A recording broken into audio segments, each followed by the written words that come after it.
इकाई 2 प्रश्न 5 कफन कहानी की कथा वस्तु संक्षेप में लिखिए अथवा कफन कहानी की कथा का सारांश लिखकर उसके उद्देश्य को स्पष्ट कीजिए और समझाइए कि इसमें मानव जीवन के नितांत भीतरी रूप का उद्घाटन हुआ है।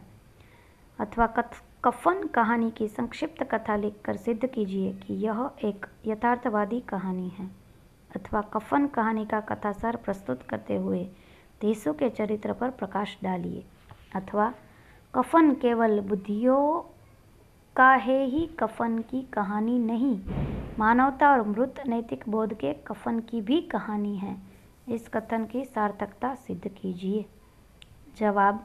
रूपरेखा 1 पूर्व भूमिका, 2 कफन कहानी का सारांश, 3 कफन कहानी का उद्देश्य, यथार्थवाद और यीशु का चरित्र चित्रण, 4 उपसंहार। 1 पूर्व भूमिका। कफन प्रेमचंद जी की परिवर्ती कहानी है। पूर्ववर्ती कहानियों में उन्होंने आदर्शोन्मुख यथार्थवाद का चित्रण किया है, परंतु परवर्ती कहानियाँ केवल यथार्थवाद पर आधारित है। इनमें कफन सर्वश्रेष्ठ कहानी है। इस कहानी की कथा में भारतीय ग्रामीण जीवन का यथार्थ आकलन किया गया है। 2 कफन कहानी का सारांश। कफन प्रेमचंद जी की एक यथार्थवादी कहानी है। इसमें यीशु और माधव के माध्यम से उन्होंने हमारे समाज का यथार्थ चित्र खींचा है। चमार जाति के यीशु और माधव गांव के सर्वाधिक आलसी और अकर्मण्य व्यक्ति है। यीशु एक दिन काम करता है और 3 दिन आराम। उसका लड़का माधव इतना कामचोर था कि आधे घंटे काम करता और घंटा भर चिलम पीता, इसीलिए उन्हें कहीं मजदूरी नहीं मिलती थी। वे दूसरों के खेतों से मटर आलू चुरा लाते और भूनकर खा जाते। यीशु ने अपने जीवन के 60 साल इसी तरह निकाल दिए थे और माधव पिता के कदमों पर चल रहा था। पिछले साल माधव का विवाह हुआ था। बहू अच्छी थी, उसका नाम बुधिया था। उसने उस खानदान की व्यवस्था की। पिसाई करके या घास छिलकर वह 2 जून आटे का जुगाड़ करती और उनके पेट भरती। तब से वे दोनों और भी आराम तलब हो गए थे। साल भर बीतते न बीतते बहू प्रसव वेदना से करहाने लगी, परंतु न बाप उठा न बेटा।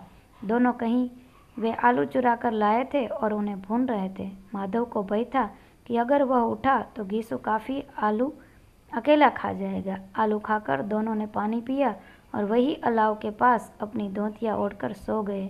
बुधिया के कराहने की और उन्होंने ध्यान नहीं दिया और इसी प्रसव वेदना में तड़पते हुए उसके प्राण निकल गए। बच्चा तो पेट में ही मर गया था। माधव और यीशु दोनों ही हाय हाय करके छाती पीटने लगे। पड़ोसियों ने सुना तो दौड़ आए और उन्हें समझाया। तब वे उसके लिए कफन और लकड़ी के बारे में सोचने लगे। घर में एक पैसा भी न था। दोनों जमींदार के पास गए। यद्यपि वह उनसे घृणा करता था, पर उनकी दीनता, रोना और गिड़गिड़ाना देखकर 2 रुपये उनके ओर फेंके। जब जमींदार साहब ने पैसे दिए तो दूसरे लोग कैसे मना कर सकते थे। थोड़ी ही देर में यीशु और माधव की जेब में 5 रुपये हो गए। कहीं से अनाज मिल गया, कहीं से लकड़ी। दोपहर को दोनों बाजार से कफन लाने चल दिए, पर बाजार पहुंचकर यीशु की नीयत बदल गई। उसने माधव को समझाया कि जो मर गया उस पर अच्छा कफन डालने से क्या फ़ायदा, इसलिए कोई घटिया सा कपड़ा देख लिया जाए। शाम तक घूमते फिरते रहने के बाद भी उन्हें पसंद न आया। वास्तव में वे दोनों रुपये हजम कर जाना चाहते थे और उसी प्रेरणा से वे एक शराब की हट्टी में सामने जा खड़े हुए। यीशु ने गद्दी के सामने जाकर एक बोतल शराब का ऑर्डर दिया। मृतक बुधिया को आशीर्वाद देते हुए कहने लगे कि आज उसी के कारण यह खाना मिला है, इसीलिए उसे स्वर्ग मिलेगा। वह बड़ी पुण्यात्मा है। फिर उनके सामने चिंता थी कि वे लोगों से क्या कहेंगे, कफन क्यों नहीं लाए। पैसे तो सभी समाप्त हो गए थे। उन्होंने सोच लिया कि पड़ोसी कफन का प्रबंध तो करेंगे ही। एक भिखारी जो काफ़ी देर से वहीं खड़ा उसकी ओर भूखी आंखों से देख रहा था, उसने इन दोनों के आनंद और उल्लास का अनुभव जीवन में पहली बार किया। खा पीकर दोनों बकने लगे। यीशु तो दार्शनिकों जैसी बातें करने लगा। माधव चीखे मारकर रोने लगा। यीशु ने उसे बाद में समझाया कि रोने से क्या लाभ। इससे माधव प्रफुल्लित हो उठा और दोनों खड़े होकर नाचने लगे। आखिर नशे में मदमस्त होकर वहीं गिर पड़े। यही कहानी समाप्त होती है। 3 कहानी का उद्देश्य यथार्थवाद और दिशु का चरित्र चित्रण। कफन एक यथार्थवादी कहानी है। भारत का ग्रामीण समाज, विशेषकर सर्वहारा वर्ग, कितना दयनीय जीवन व्यतीत कर रहा है, इसका यथार्थ चित्रण प्रेम जी ने दिशु और माधव के माध्यम से इस कहानी में किया है। सबसे पहले लेखक दिशु और माधव की अकर्मण्यता का वर्णन। दिशु 1 दिन काम करता तो 3 दिन आराम, माधव इतना कामचोर था आदि शब्दों में करते हैं। फिर बताते हैं कि सामाजिक अव्यवस्था के कारण ही ये दोनों अकर्मण्य हो गए हैं। माधव को इस बात की चिंता है कि कोई बाल बच्चा हो गया तो क्या होगा। सौंठ, गुड़, तेल कुछ भी तो नहीं है घर में। इस प्रकार लेखक ने दोनों की आर्थिक विपन्नता का यथार्थ शब्दों में निरूपण करते हुए लिखा है। घर में तो पैसा इसी तरह गायब था जैसे चील के घोंसले में मांस। कफन के पैसे से उन्हें जो भोजन मिला वह कभी उम्र भर न मिला था। यह तृप्ति उनके जीवन के दीर्घ और निरंतर कष्ट की सूचना देती है। जीवन का नग्नतम यथार्थ अट्टहास करता है। इस प्रकार पूरी कहानी यथार्थ धरातल पर प्रतिष्ठित है।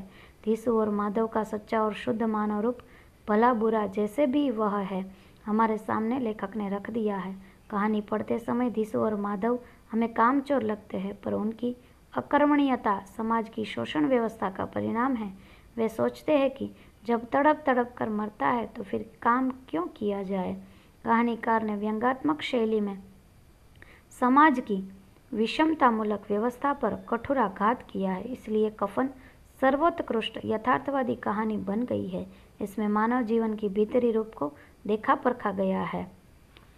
उपसंहार।